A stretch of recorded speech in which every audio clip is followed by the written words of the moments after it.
Bonjour, mes amis. Welcome back. I'm Christina, the manager of the Pacific Beach Library. I'm happy to be with you today for another read-along together of The Count of Monte Cristo by Alexandre Dumas. Yesterday we read 3 chapters, and today we're only reading 1, but today actually has a longer page count than yesterday, so we're probably going to go a little over an hour. So I'm going to let you know right away that if you have a chance to tune in at 4 o'clock or to tune in later on, our friends at the Adventure and Mystery Club have a special new read-aloud starting today. Hello! They just completed their read-along of 20,000 Leagues Under the Sea by Jules Verne, and today Bill Mallory, the librarian at the La Jolla Library, is going to start a read-aloud of Treasure Island by Robert Louis Stevenson, which I have not read since I was a little girl, and I think that would be a really fun one to listen to, so just thought I'd share that with you. You may not make it today for the very start if you're listening to all of this story, but they will have the video available afterwards, just like we do here in our group. So yeah, that's going to be in the Adventure and Mystery Club. They're starting Treasure Island today, and they do their read-alongs. If you want to do the live, they do it every Monday, Wednesday, and Friday at 4 o'clock. Okay, so just thought I'd share that because that's going to be really good. All right, so today's tea is, once again, a mystery tea. For those of you who've been reading with me for a while, perhaps for 40 days, if you've been doing the Count of Monte Cristo with me since the beginning, you know that when I bring a mystery tea, it's because I did some errand with my mother in the morning before work. And of course, I'm only in my mid-40s, so my mom still packs me a lunch when I go visit her in the mornings. Very sweet. And so she usually gives me a thermos or 2 of tea. And so today's tea, let's see what it is.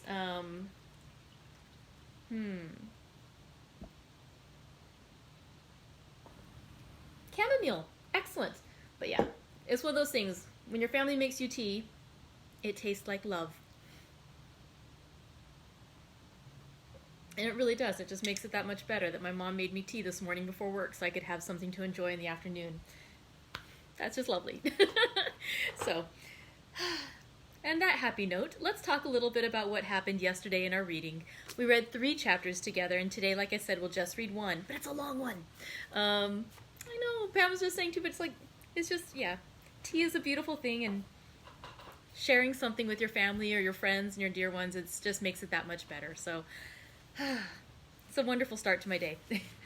So, let's talk a little bit about what we read yesterday. In chapter 70, The Ball, the Morcerf family, I get all mixed up by this because what I see is the not mirror image, and so I can see my hair sticking out in weird ways, and of course I'm reaching out the wrong hand. All right, let's just hide the hair. There we go. So,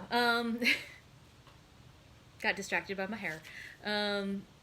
The Morcerf family was hosting a ball, and Albert de Morcerf had a wonderful comment where he was saying, he very wryly commented that he had been asked by so many recently arrived guests, is the Count of Monte Cristo here? Is the Count of Monte Cristo coming? Can you tell me more about the Count of Monte Cristo? And he observed that it was the 17th time he was asked about the Count of Monte Cristo when Madame Danglars asked about him. So I just thought that was lovely. We also learned that Madame de Villefort has learned from her husband what he discovered when he was pretending to be an official of the court, and that he was interviewing Abbé Busoni and Lord Wilmore, and that he is now, Wiltmore, and he's sharing this information with his wife, who is now spreading that gossip all around, that the Count is really Monsieur Zachone, that he's really a Maltese, he's the son of a shipbuilder, all this kind of stuff. And so they're passing on that gossip. Eventually the Count of Monte Cristo does show up, and Madame de Morcerf, the Countess, Mercédès, asks if she can walk with him. So then in the next chapter, which is entitled Bread and Salt, she and he walk together, and she brings him to the greenhouse because she had observed at the party that he was not eating any refreshments nor drinking anything. And so she brings him to the greenhouse and says, "Here, have these grapes." And he says, "No." He's like, "Have some peaches." And he said, "No, absolutely not. I don't want anything right now."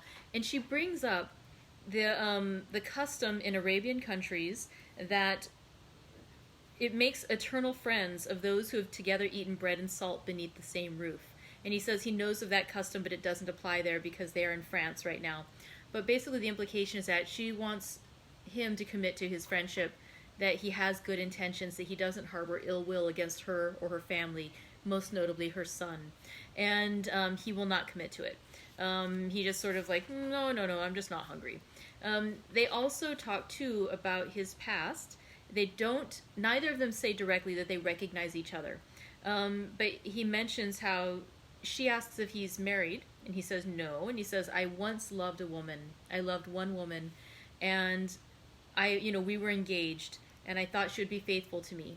But I left for a while, and when I came back, she had married another man. And of course, we all know, including she, that he was talking about her. But he does, he plays it off and he says, no, it was a Maltese woman. I never saw her again because I never went back to that area. And again, she knows, they both know they're talking about each other. And so it's a little sad. Their conversation is cut short, though, when Monsieur de Villefort arrives at the party and very dramatically fetches back his wife and daughter because he has the news that his former mother-in-law, Madame de Saint-Méran, has arrived with the news that her husband has passed away.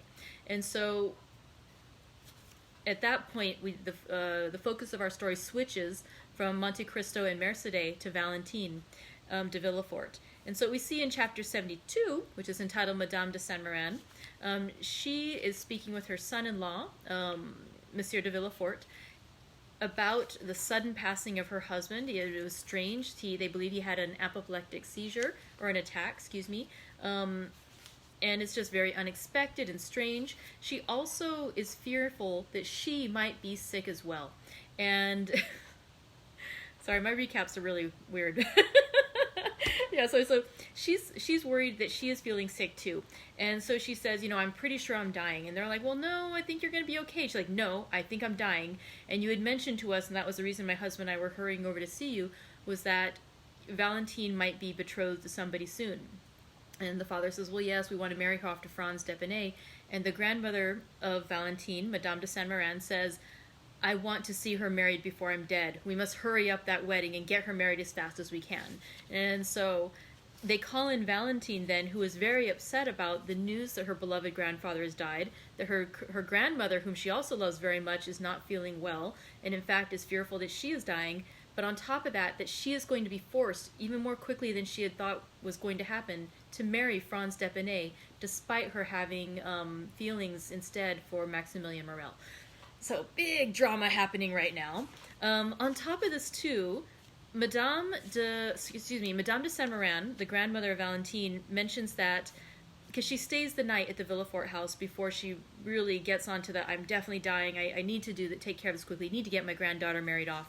The reason she thinks, and is convinced, in fact, that she's dying, is that the night before she had a vision while she was resting, and where she thought she saw... what will appear impossible all to you, sir, I saw with my eyes shut, in the spot where you are now standing. Issuing from that corner where there was a door leading into Madame de Villefort's dressing room, I saw, I tell you, silently enter a white figure. And she believes she saw that figure touching the little cup from whence she drinks her orange juice all the time.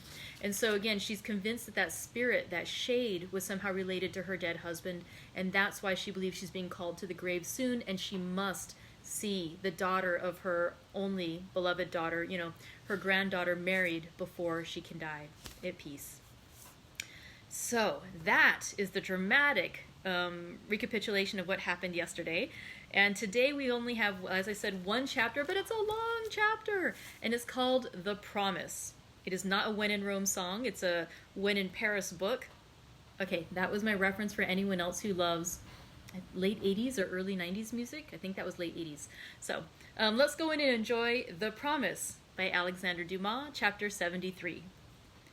It was indeed... Oh, sorry. That last one ended with Valentine leaving the house where a doctor had been called, and she had told the doctor about the symptoms of her grandmother and said, please go see my grandmother. I can't go with you because she doesn't want to see a doctor. She wants a notary, in fact, so she can change her will because she's so convinced she's dying. And I'm going to go take a walk in the garden. And we know who she likes to meet in the garden. So now let's see what happens in chapter 3, The Promise. 73, The Promise. It was indeed Maximilien Morel who had passed a wretched existence since the previous day. With the instinct peculiar to lovers, he had anticipated after the return of Madame de Saint-Méran and the death of the Marquis that something would occur at Monsieur de Villefort's in connection with his attachment for Valentine.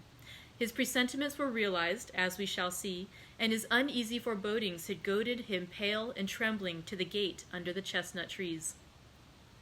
Valentine was ignorant of the cause of this sorrow and anxiety, and as it was not his accustomed hour for visiting her, she had gone to the spot simply by accident, or perhaps through sympathy. Morel called her, and she ran to the gate. "You here at this hour?" said she. "Yes, my poor girl," replied Morel. "I come to bring and to hear bad tidings." "This is indeed a house of mourning," said Valentine. "Speak, Maximilian, although the cup of sorrow seems already full." "Dear Valentine," said Morel, endeavoring to conceal his own emotion, "listen, I entreat you. What I am about to say is very serious. When are you to be married?" "I will tell you all," said Valentine. "From you I have nothing to conceal. This morning the subject was introduced, and my dear grandmother, on whom I depended as my only support, not only declared herself favorable to it, but is so anxious for it that they only await the arrival of Monsieur d'Épinay, and the following day the contract will be signed." A deep sigh escaped the young man, who gazed long and mournfully at her he loved. "Alas," replied he, "it is dreadful thus to hear my condemnation from your own lips. The sentence is passed, and in a few hours will be executed. It must be so, and I will not endeavor to prevent it. But since you say nothing remains but for Monsieur d'Épinay to arrive that the contract may be signed, and the following day you will be his, tomorrow you will be engaged to Monsieur d'Épinay, for he came this morning to Paris." Valentine uttered a cry. "I was at the house of Monte Cristo an hour since," said Morel. "We were speaking, he of the sorrow your family had experienced, and I of your grief, when a carriage rolled into the courtyard. Never, till then, had I placed any confidence in presentiments, but now I cannot help believing them, Valentine. At the sound of that carriage, I shuddered. Soon I heard steps on the staircase, which terrified me as much as the footsteps of the commander did Don Juan. The door at last opened. Albert de Morcerf entered first, and I began to hope my fears were vain, when after him another young man advanced, and the Count exclaimed, 'Ah, here is the Baron Franz d'Épinay.' I summoned all my strength and courage to my support. Perhaps I turned pale and trembled, but certainly I smiled, and 5 minutes after I left, without having heard one word that had passed." "Poor Maximilian," murmured Valentine. "Valentine, the time has arrived when you must answer me, and remember, my life depends on your answer. What do you intend doing?" Valentine held down her head. She was overwhelmed. "Listen," said Morel. "It is not the first time you have contemplated our present position, which is a serious and urgent one. I do not think it is a moment to give way to useless sorrow. Leave that for those who like to suffer at their leisure and indulge their grief in secret. There are such in the world, and God will doubtless reward them in heaven for their resignation on earth. But those who mean to contend must not lose one precious moment, but must return immediately the blow which fortune strikes. Do you intend to struggle against our ill fortune? Tell me, Valentine, for it is that I came to know." Valentine trembled and looked at him with amazement. The idea of resisting her father, her grandmother, and all the family had never occurred to her. "What do you say, Maximilian?" asked Valentine. "What do you mean by a struggle? Oh, it would be a sacrilege! What? I resist my father's order and my dying grandmother's wish? Impossible!" Morel started. "You are too noble not to understand me, and you understand me so well that you already yield, dear Maximilian. No, I shall need all my strength to struggle with myself and support my grief in secret, as you say. But to grieve my father, to disturb my grandmother's last moments? Never." "You are right," said Morel calmly. "In what a tone you speak!" cried Valentine. "I speak as one who admires you, mademoiselle." "Mademoiselle!" cried Valentine. "Mademoiselle! Oh, selfish man! He sees me in despair and pretends he cannot understand me." "You mistake. I understand you perfectly. You will not oppose Monsieur Villefort, you will not displease the Marchioness, and tomorrow you will sign the contract which will bind you to your husband." "But, mon Dieu, tell me, How can I do otherwise? Do not appeal to me, mademoiselle. I shall be a bad judge in such a case. My selfishness will blind me, replied Morel, whose low voice and clenched hands announced his growing desperation. What would you have proposed, Maximilian, had you found me willing to accede? It is not for me to say. You are wrong. You must advise me what to do. Do you seriously ask my advice, Valentine? Certainly, dear Maximilian, for if it is good, I will follow it. You know my devotion to you. Valentine, said Morel, pushing aside a loose plank, give me your hand in token of forgiveness of my anger. My senses are confused, and during the last hour the most extravagant thoughts have passed through my brain.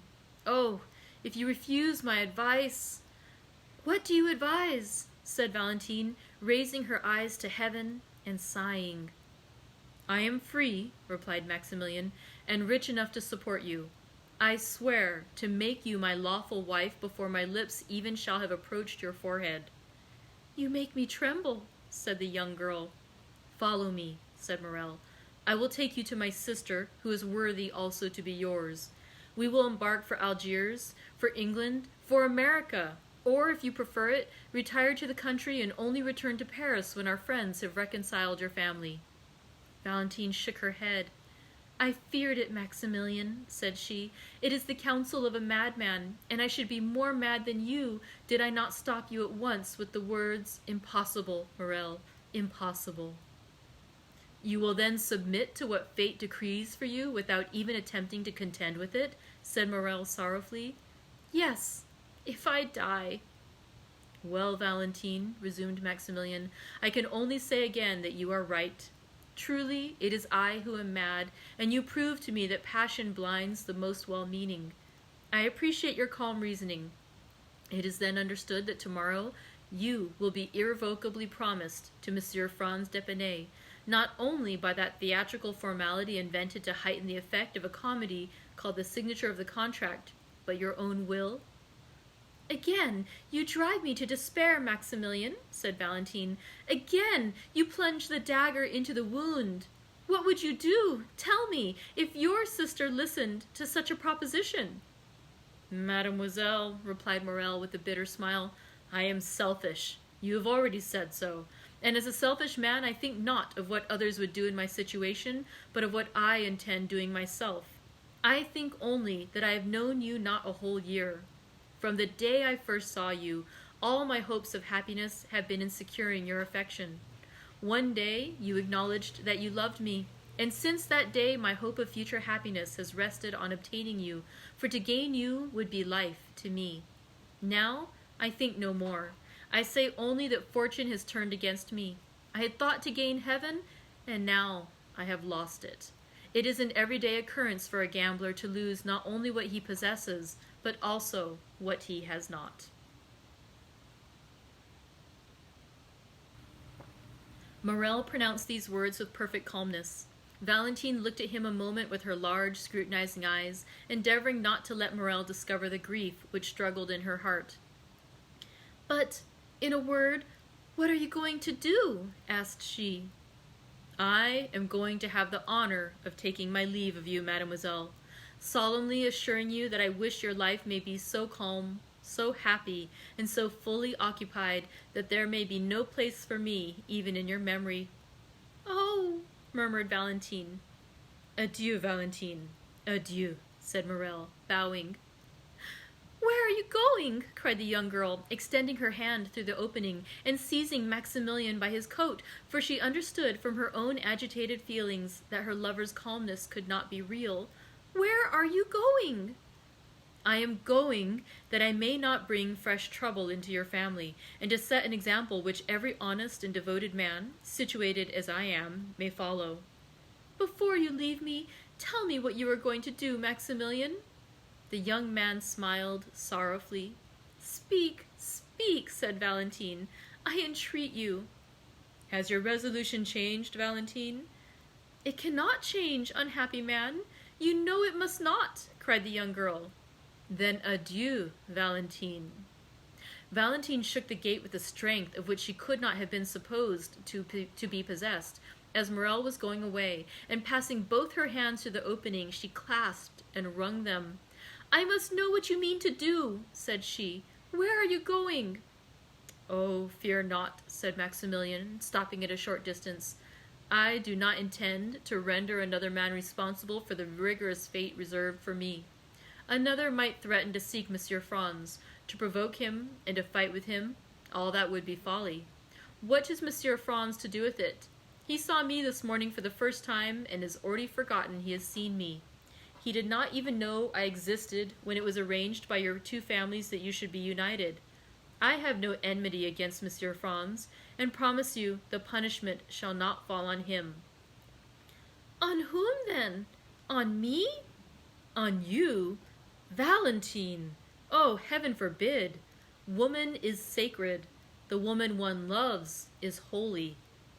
"On yourself, then, unhappy man? On yourself?" "I am the only guilty person, am I not?" said Maximilian. "Maximilian," said Valentine, "Maximilian, come back, I entreat you." He drew near her with his sweet smile, and but for his paleness one might have thought him in his usual happy mood. "Listen, my dear, my adored Valentine," said he in his melodious and grave tone. "Those who, like us, have never had a thought for which we need blush before the world, such may read each other's hearts. I never was romantic, and am no melancholy hero. I imitate neither Manfred nor Anthony, but without words, protestations, or vows, my life has entwined itself with yours. You leave me, and you are right in doing so. I repeat it, you are right. But in losing you, I lose my life. The moment you leave me, Valentine, I am alone in the world. My sister is happily married.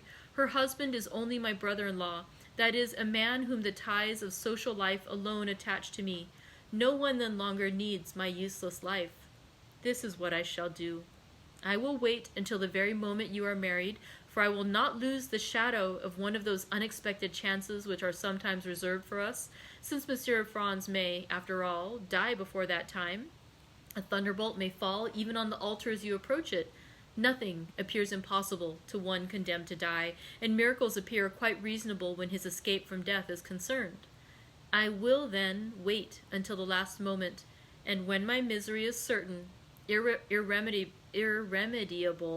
hopeless, I will write a confidential letter to my brother-in-law, another to the prefect of police, to acquaint them with my intention, and at the corner of some wood, on the brink of some abyss, on the bank of some river, I will put an end to my existence, as certainly as I am the son of the most honest man who ever lived in France.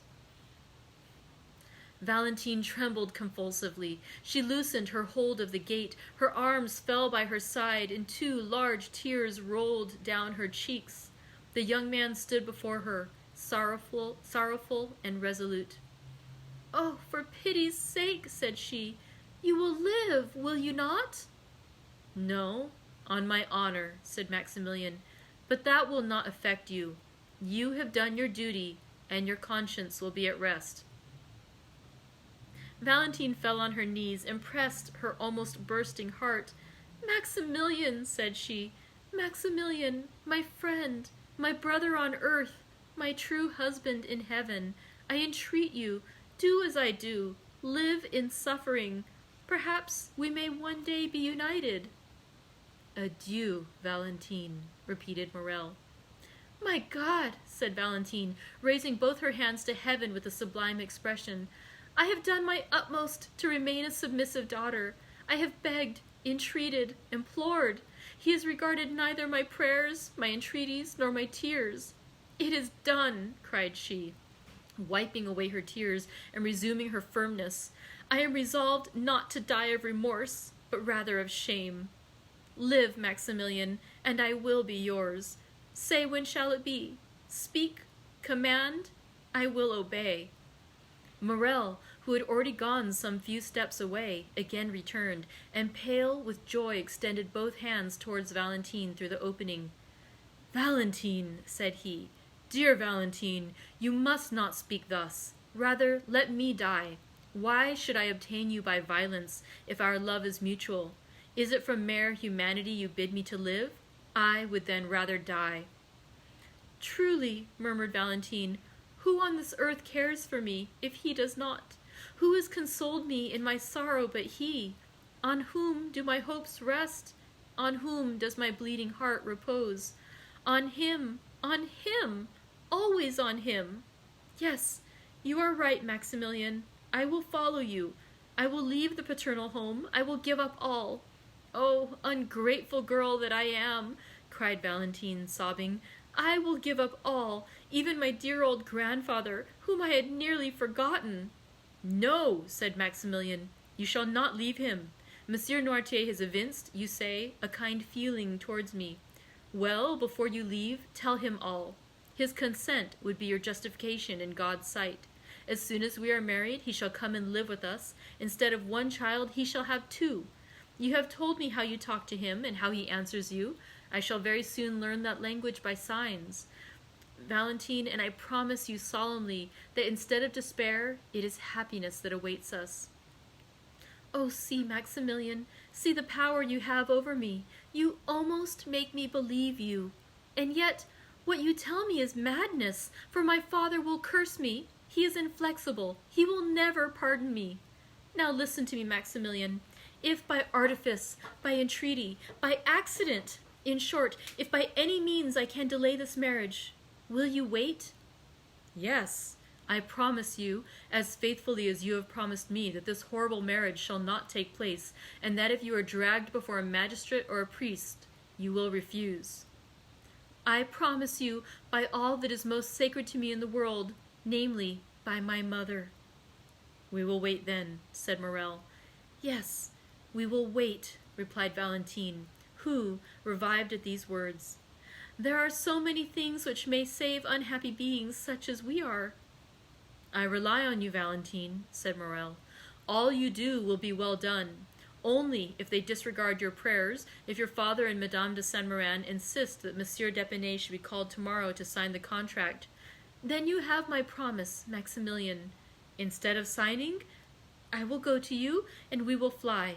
But from this moment until then, let us not tempt Providence. Let us not see each other.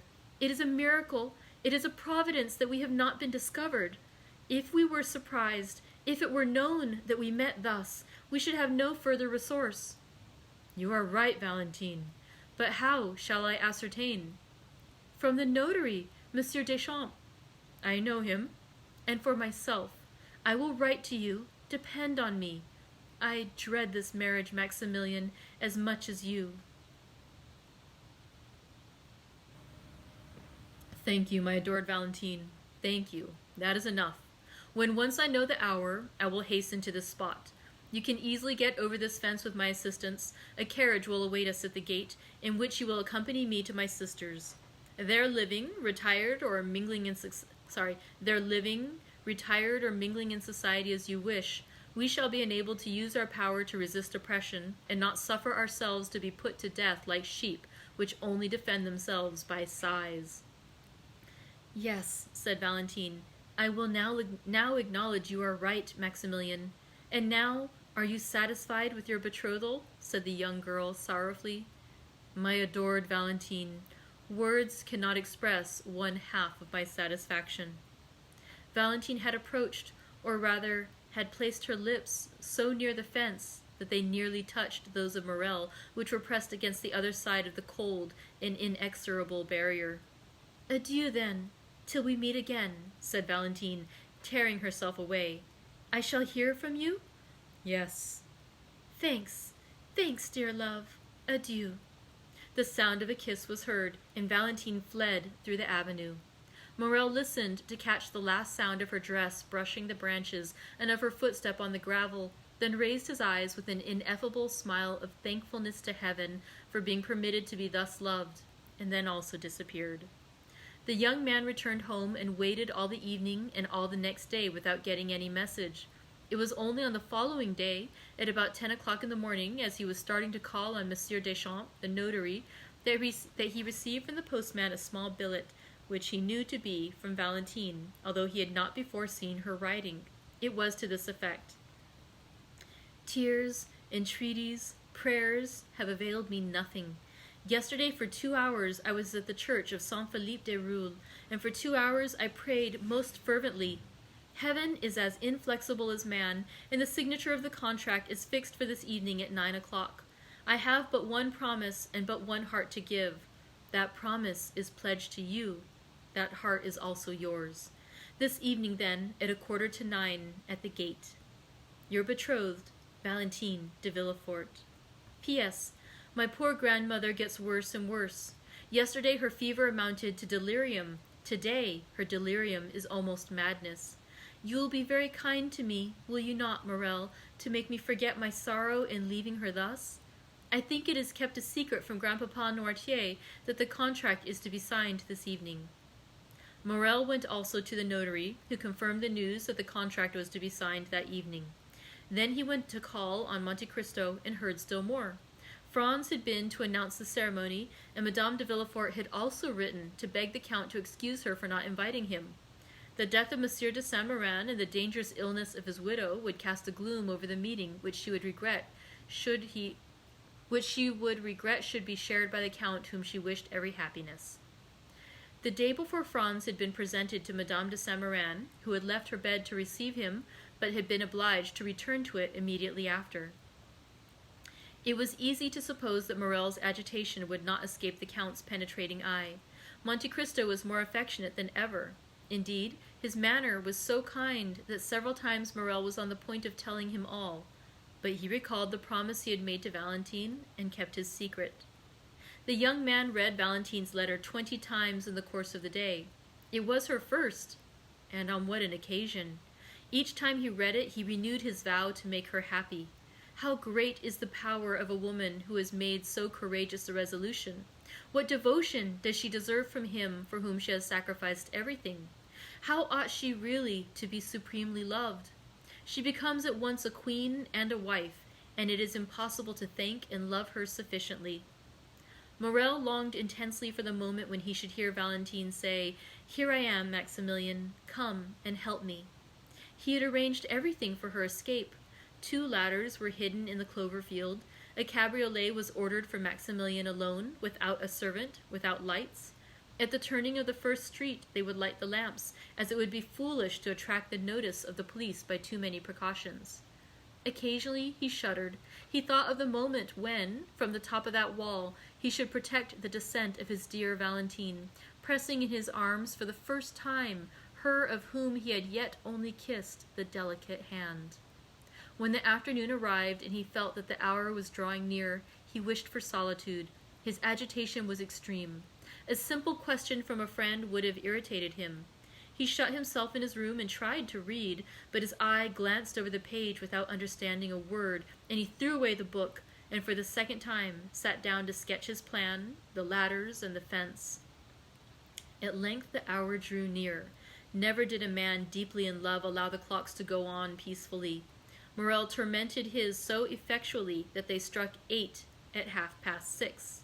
He then said, "It is time to start. The signature was indeed fixed to take place at 9 o'clock, but perhaps Valentine will not wait for that." Consequently, Morel, having left the Rue Meslay at 8:30 by his timepiece, entered the clover field while the clock of Saint Philippe des Roules was striking 8. The horse and cabriolet were concealed behind a small ruin where Morel had often waited. The night gradually drew on, and the foliage in the garden assumed a deeper hue. Then Morel came out from his hiding-place with a beating heart, and looked through the small opening in the gate. There was yet no one to be seen. The clock struck 8:30, and still another half-hour was passed in waiting. While Morel walked to and fro and gazed more and more frequently through the opening, the garden became darker still. But in the darkness he looked in vain for the white dress, and in the silence he vainly listened for the sound of footsteps. The house, which was discernible through the trees, remained in darkness, and gave no indication that so important an event as the signature of a marriage contract was going on. Morel looked at his watch, which wanted 9:15, but soon the same clock he had already heard strike 2 or 3 times rectified the error by striking 9:30. This was already half an hour past the time Valentine had fixed. It was a terrible moment for the young man. The slightest rustling of the foliage, the least whistling of the wind attracted his attention and drew the perspiration to his brow. Then he tremblingly fixed his ladder, and not to lose a moment, placed his foot on the first step. Amidst all these alternations of hope and fear, the clock struck 10. "It is impossible," said Maximilian, "that the signing of a contract should occupy so long a time without unexpected interruptions. I have weighed all the chances, calculated the time required for all the forms. Something must have happened." And then he walked rapidly to and fro and pressed his burning forehead against the fence. Had Valentine fainted, or had she been discovered and stopped in her flight? These were the only obstacles which appeared possible to the young man. The idea that her strength had failed her in attempting to escape, and that she had fainted in one of the paths, was the one that most impressed itself upon his mind. "In that case," said he, "I should lose her, and by my own fault." He dwelt on this idea for a moment, then it appeared reality. He even thought he could perceive something on the ground at a distance. He ventured to call, and it seemed to him that the wind wafted back an almost inarticulate sigh. At last the half-hour struck. It was impossible to wait longer. His temples throbbed violently. His eyes were growing dim. He passed one leg over the wall, and in a moment leapt down to the other side. He was on Villefort's premises, had arrived there by scaling the wall. What might be the consequences? However, he had not ventured thus far to draw back. He followed a short distance close under the wall, then crossed a path, entered a clump of trees.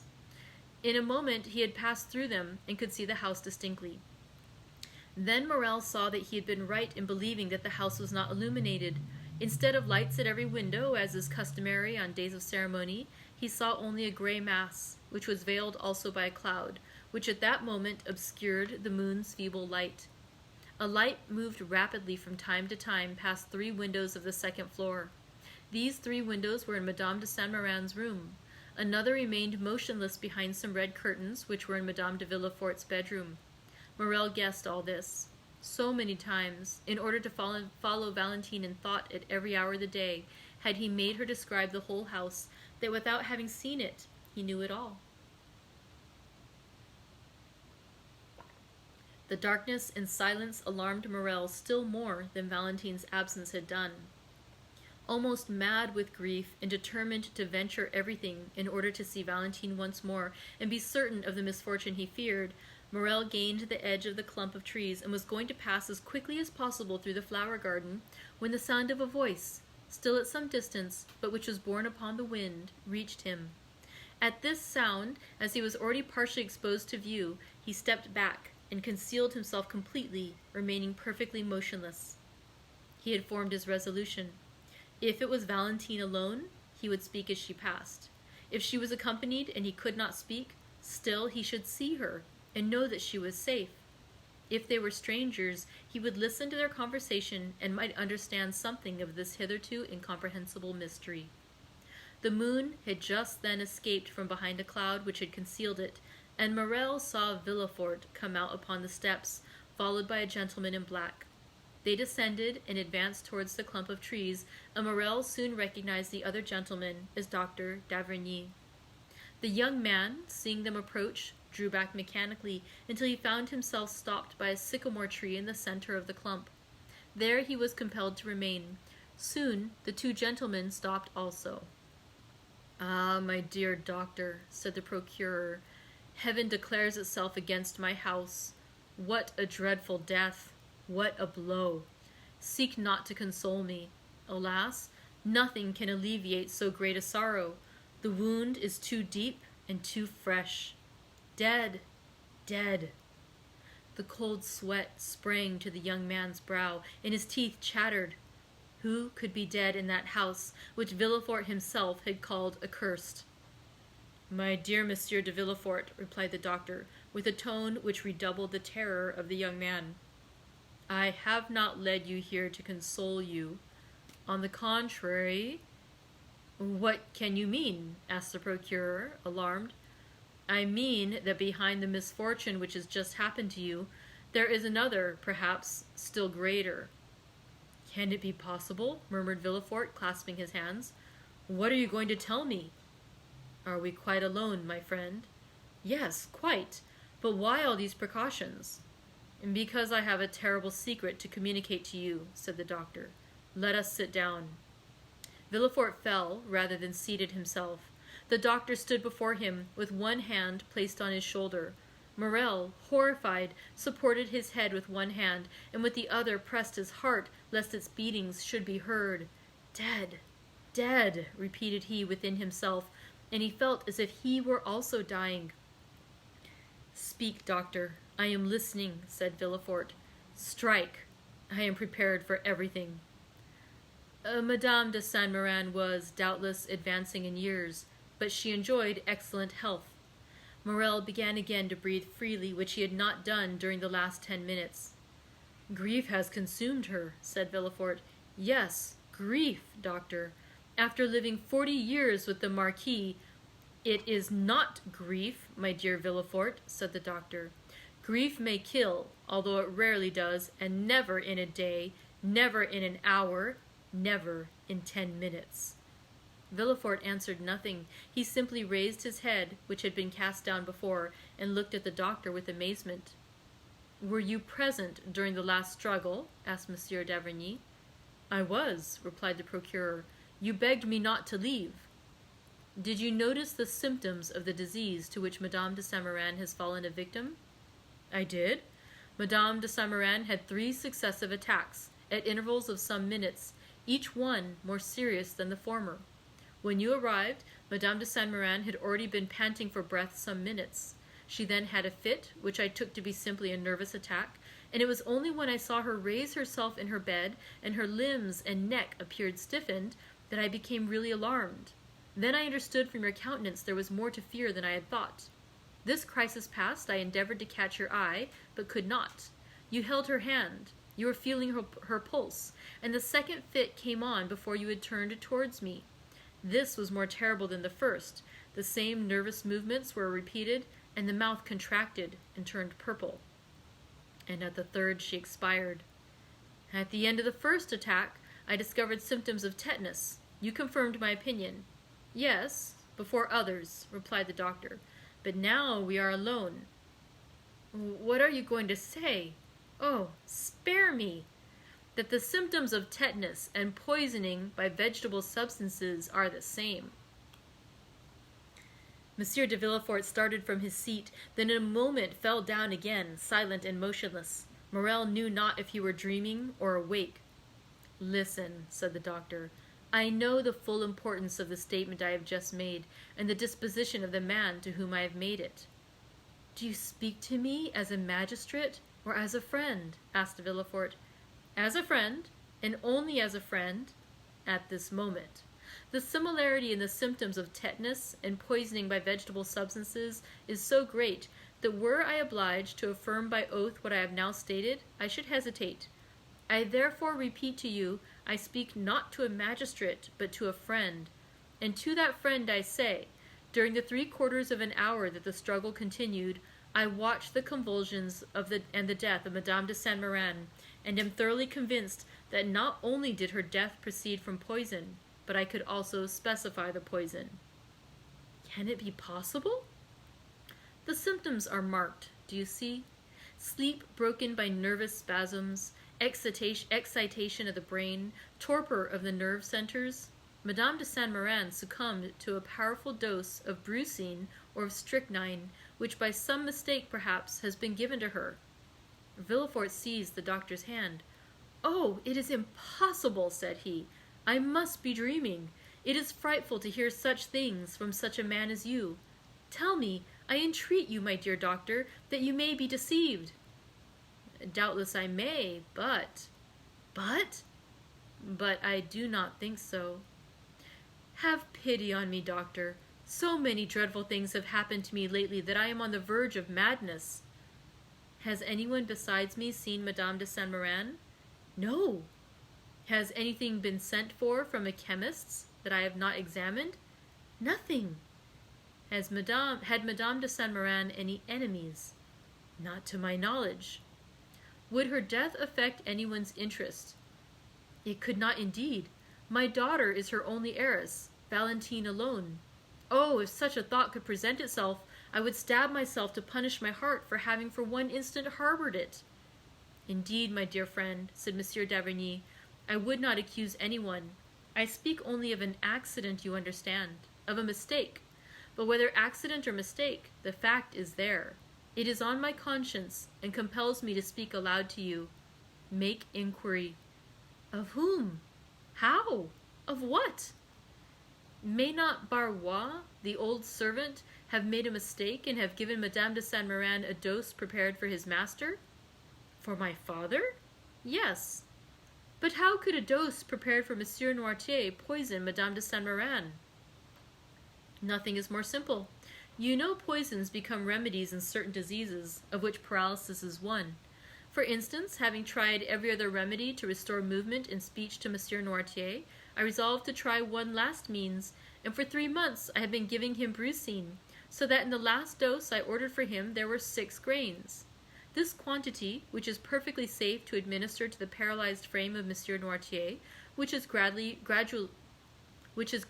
accustomed to it, which has become gradually accustomed to it, would be sufficient to kill another person. My dear doctor, there is no communication between Monsieur Noirtier's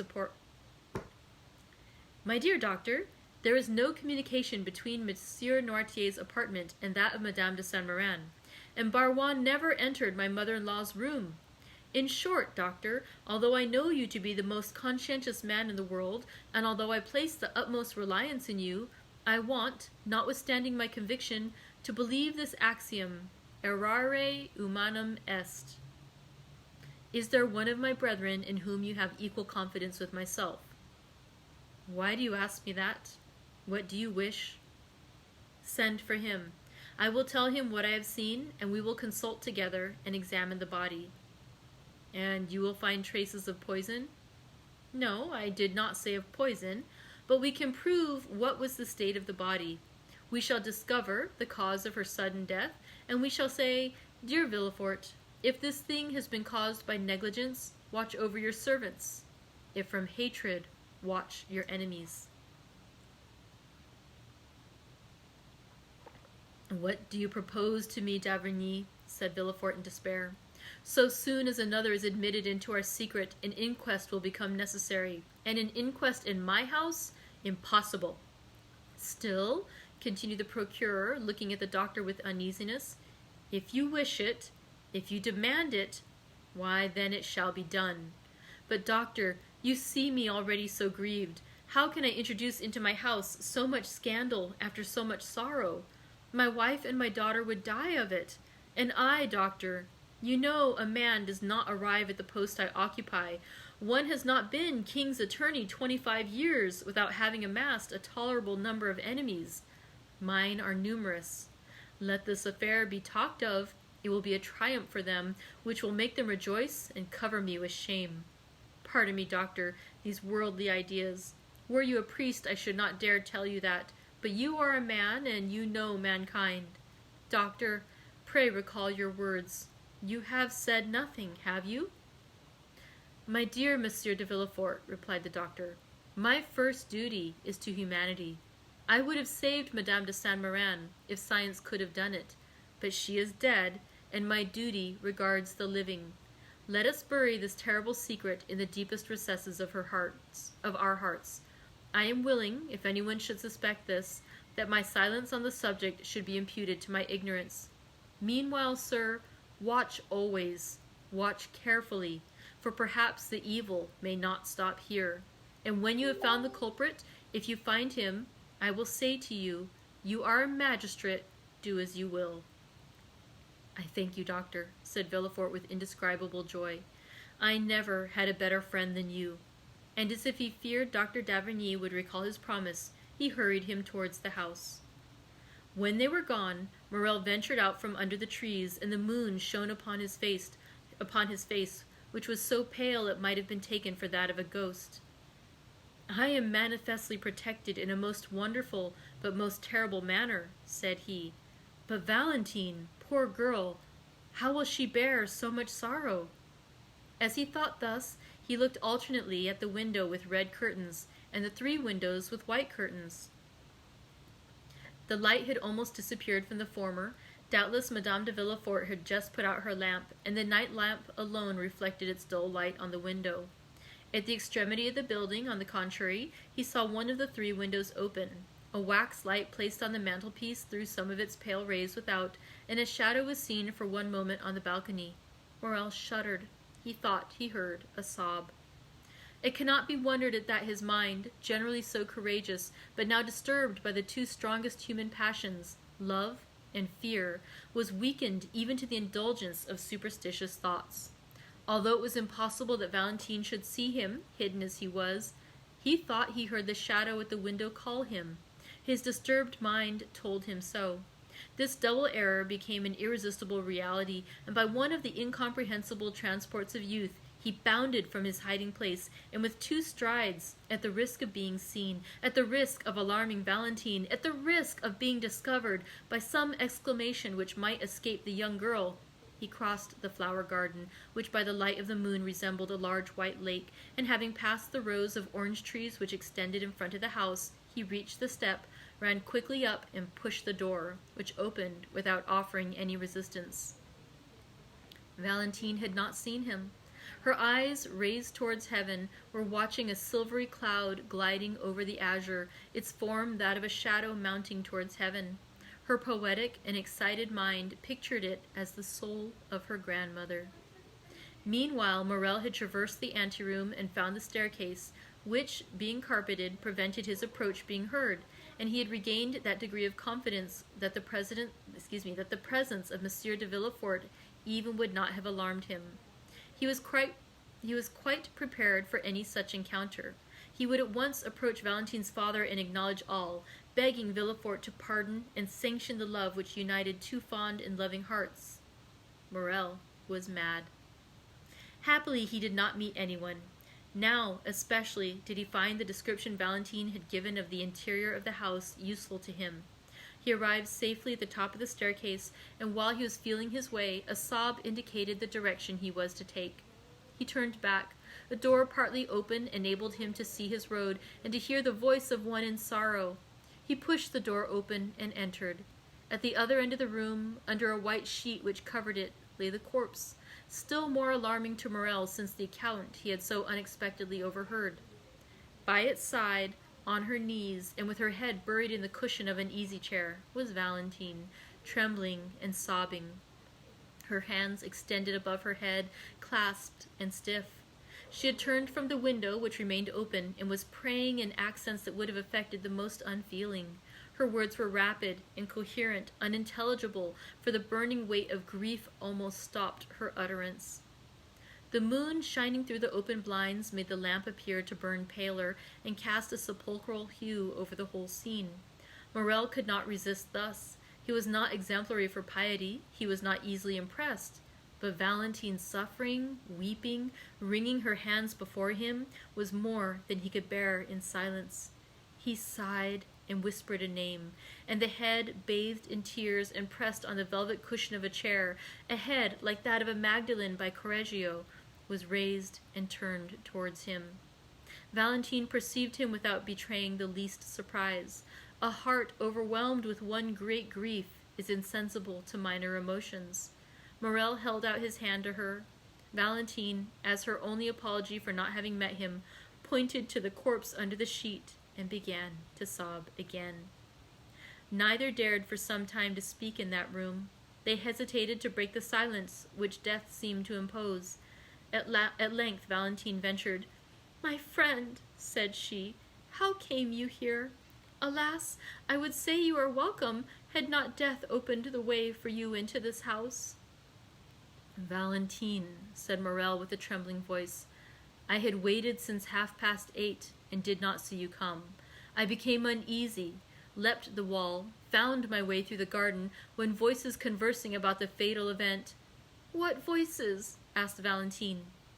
Morel shuddered as he thought of the conversation of the doctor and Monsieur de Villefort, and he thought he could see through the sheet the extended hands, the stiff neck, and the purple lips.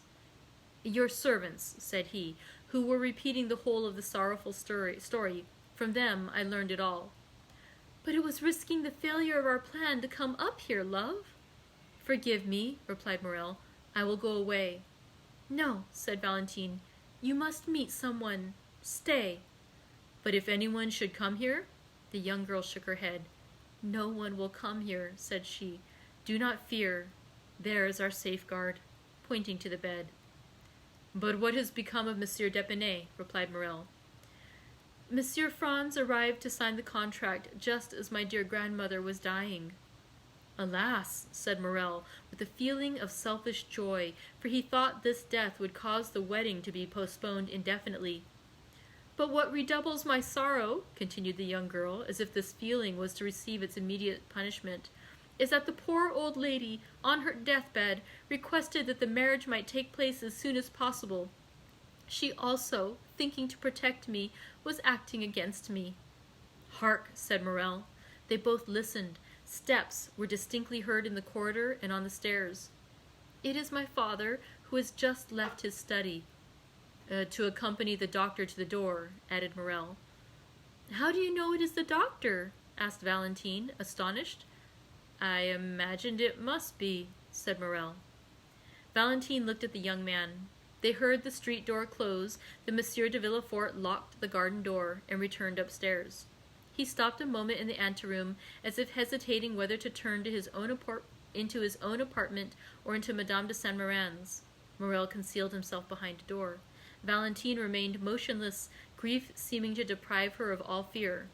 Monsieur de Villefort passed on to his own room. "Now," said Valentine, "you can neither go out by the front door nor by the garden." Morel looked at her with astonishment. "There is but one way left you that is safe," she said. "It is through my grandfather's room." She rose. "Come," she added. "Where?" asked Maximilien. "To my grandfather's room." "I in Monsieur Noirtier's apartment?" "Yes." "Can you mean it, Valentine?"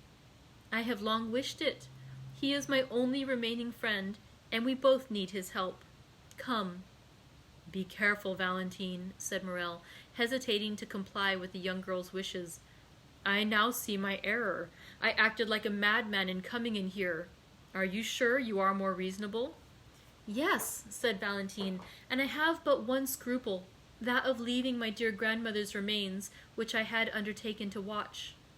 "Valentine," said Morel, "death is in itself sacred." "Yes," said Valentine. "Besides, it will not be for long." She then crossed the corridor and led the way down a narrow staircase to Monsieur Noirtier's room. Morel followed her on tiptoe. At the door they found the old servant. "Barrois," said Valentine, "shut the door, and let no one come in." She passed first. Noirtier, seated in his chair and listening to every sound, was watching the door. He saw Valentine, and his eye brightened. There was something grave and solemn in the approach of the young girl which struck the old man, and immediately his bright eye began to interrogate. "Dear grandfather," said she hurriedly, "you know poor grandmamma died an hour since, and now I have no friend in the world but you." His expressive eyes evinced the greatest tenderness. "To you alone, then, may I confide my sorrows and my hopes?" The paralytic motioned, "Yes." Valentine took Maximilien's hand. "Look attentively, then, at this gentleman." The old man fixed his scrutinizing gaze with slight astonishment on Morel.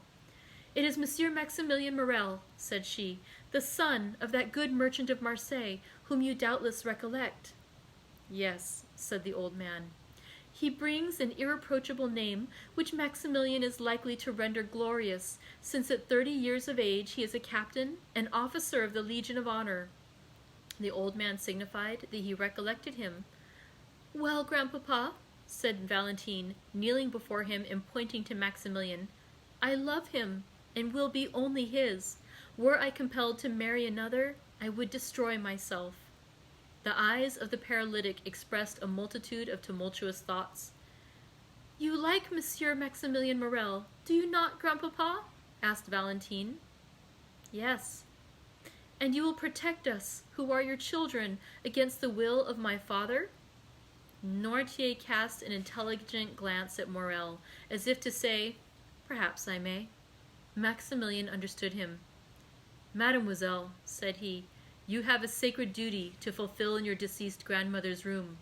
Will you allow me the honor of a few minutes' conversation with Monsieur Noirtier? That is it, said the old man's eye. Then he looked anxiously at Valentine. Do you fear he will not understand? Yes. Oh, we have so often spoken of you that he knows exactly how I talk to you. Then turning to Maximilian with an adorable smile, although shaded by sorrow, he knows everything I know, said she. Valentine arose, placed a chair for Morel, requested Barrois not to admit anyone, and having tenderly embraced her grandfather and sorrowfully taken leave of Morel, she went away. To prove to Noirtier that he was in Valentine's confidence and knew all their secrets, Morel took the dictionary, a pen, and some paper, and placed them all on a table where there was a light. But first, said Morel, allow me, sir, to tell you who I am, how much I love Mademoiselle Valentine, and what are my designs respecting her. Noirtier made a sign that he would listen. It is an imposing sight to witness this old man, apparently a mere useless burden, becoming the sole protector, support, and adviser of the lovers who were both young, beautiful, and strong. His remarkably noble and austere expression struck Morel, who began his story with trembling. He related the manner in which he had become acquainted with Valentine, and how he had loved her, and that Valentine, in her solitude and her misfortune, had accepted the offer of his devotion.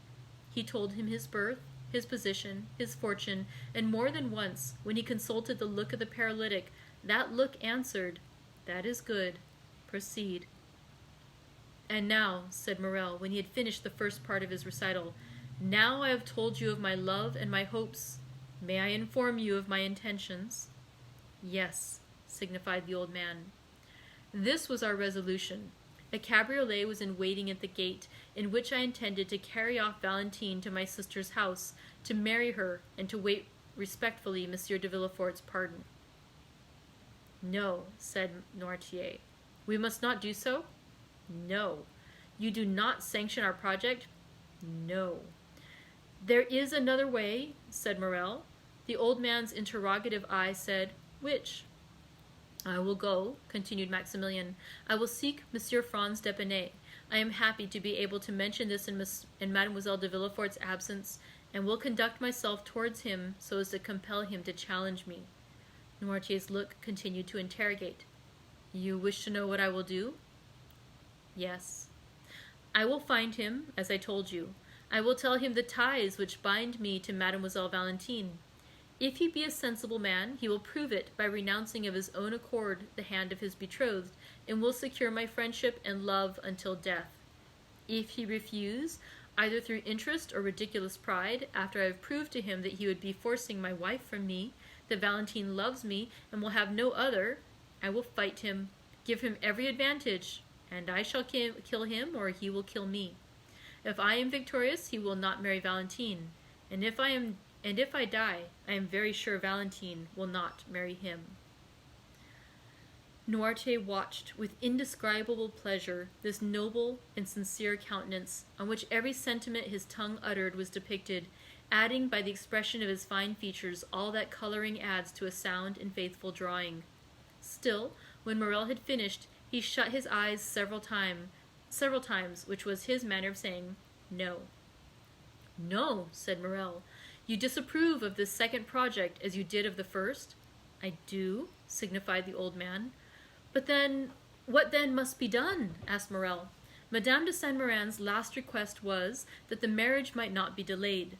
Must I let things take their course?" Noirtier did not move. "I understand," said Morel. "I am to wait." "Yes." "But delay may ruin our plans, sir," replied the young man. "Alone, Valentine has no power. She will be compelled to submit. I am here almost miraculously, and can scarcely hope for so good an opportunity to occur again. Believe me, there are only the two plans I have proposed to you. Forgive my vanity, and tell me which you prefer. Do you authorize Mademoiselle Valentine to entrust herself to my honor? No. Do you prefer I should seek Monsieur d'Épinay? No. Whence then will come the help we need? From chance? Resumed Morel. No. From you? Yes. You thoroughly understand me, sir. Pardon my eagerness, for my life depends on your answer. Will our help come from you? Yes. You are sure of it? Yes. There was so much firmness in the look which gave this answer. No one could, at any rate, doubt his will, if they did his power. Oh, thank you 1,000 times. But how, unless a miracle should restore your speech, your gesture, your movement, how can you, chained to that armchair, dumb and motionless, oppose this marriage? A smile lit up the old man's face, a strange smile of the eyes in a paralyzed face. Then I must wait? Asked the young man. Yes. But the contract? The same smile returned. Will you assure me it shall not be signed? Yes, said Noirtier. The contract shall not be signed, cried Morel. Oh, pardon me, sir, I can scarcely realize so great a happiness. Will they not sign it? No, said the paralytic. Notwithstanding that assurance, Morel still hesitated. This promise of an impotent old man was so strange that instead of being the result of the power of his will, it might emanate from enfeebled organs. Is it not natural that the madman, ignorant of his folly, should attempt things beyond his power?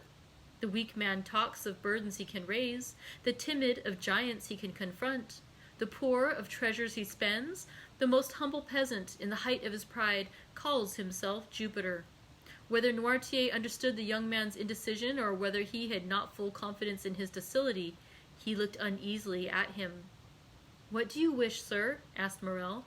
That I should renew my promise of remaining tranquil? Noirtier's eye remained fixed and firm, as if to imply that a promise did not suffice. Then it passed from his face to his hands. Shall I swear to you, sir? Asked Maximilian. Yes, said the paralytic with the same solemnity. Morel understood that the old man attached great importance to an oath. He extended his hand. I swear to you, on my honor, said he, to await your decision respecting the course I am to pursue with Monsieur d'Épinay. That is right, said the old man. Now, said Morel, do you wish me to retire? Yes. Without seeing Mademoiselle Valentine? Yes. Morel made a sign that he was ready to obey. But, said he, first allow me to embrace you as your daughter did just now. Noirtier's expression could not be understood. The young man pressed his lips on the same spot on the old man's forehead where Valentine's had been. Then he bowed a second time and retired. He found outside the door the old servant, to whom Valentine had given directions. Morel was conducted along a dark passage which led to a little door opening on the garden, soon found the spot where he had entered, with the assistance of the shrubs gained the top of the wall, and by his ladder was in an instant in the clover field where his cabriolet was still waiting for him. He got in it, and thoroughly wearied by so many emotions, arrived about midnight in the Rue Meslay, threw himself on his bed, and slept soundly. Whew! And that is the promise and the conclusion, actually, of Volume 3 of 5, where on Monday next week we'll begin Volume 4 of the Count of Monte Cristo. And yes, Maximilian Morel, just like his father, Monsieur Morel, would be willing to die for honor. But hopefully Monsieur Noirtier will find some way that the two lovers can be together without more death.